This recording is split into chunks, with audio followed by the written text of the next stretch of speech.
first saw Matthew's Romeo and Juliet, I think it was in the summer of 2019.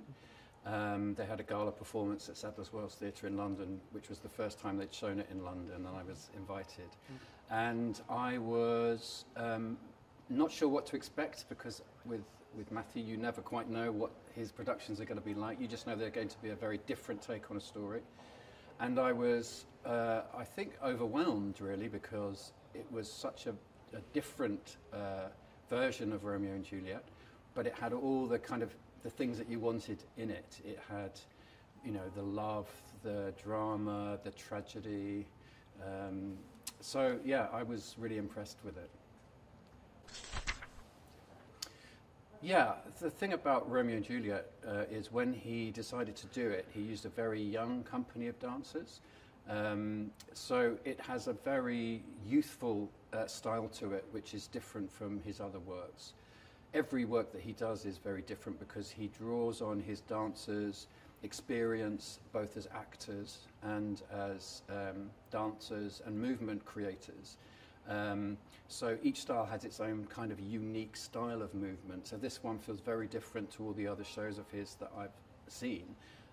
He also had a very young associate choreographer working with him, Ariel Smith, who obviously had a lot of input into the production as well, and I think you can see that. It feels a very unique take on Romeo and Juliet and a unique Matthew Bourne show. Yes, I played Romeo in ballet as well. So I think in the ballet, Romeo is very close to Shakespeare's idea of Romeo and Juliet, the kind of lovelorn teenager who's just looking for love in his life. In Matthew's version, because he's sort of taken the names of the characters, but he's given it a whole new structure and a whole new plot.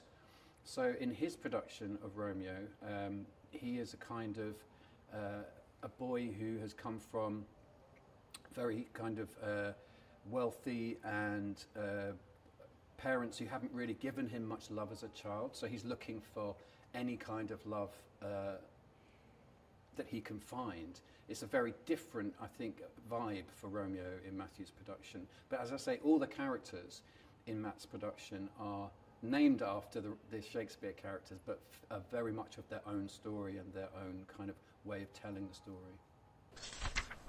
Oh, it's a difficult one. The two scenes I love, the Dance of the Knights, which is one of the most famous pieces of music. I loved his take on it. It's sort of set, because it's set in this kind of institution of young people, and they're sort of almost at a party, and it feels very youthful and it feels very strong, like the music is. So that was one scene that impressed me, and the other, I think, is probably the balcony part, what I know as the balcony pas de deux, because I think that the use of movement was so surprising to me, but it still had all the qualities that I wanted to see of that romantic situation developing. I think for any dancer, the great thing about Matthew and his work is he challenges you as an actor as well as a dancer. The whole rehearsal process is treated like we're doing a play. So your kind of character study and the research that you do into your character is like when you're doing a play. So that means that all the movement that happens and the storytelling that happens comes from a character and from the story we're trying to tell. And I think that's still quite rare in dance today, to find a choreographer like that, or a director choreographer like that. He also manages to make everybody, I think, of his company feel really worthy and really important to the project. And again, which is quite rare, I think, for any big dance company. So I think he's always a pleasure to work with for those reasons.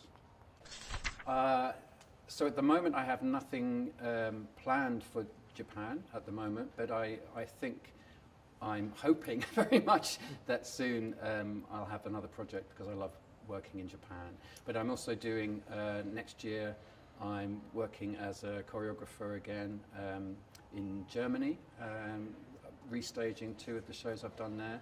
I'm also performing in the musical A Chorus Line, which is going to be in London and all over the UK. We're doing a tour of that as well. And then I'm also directing and choreographing an operetta in Germany as well. So a busy year.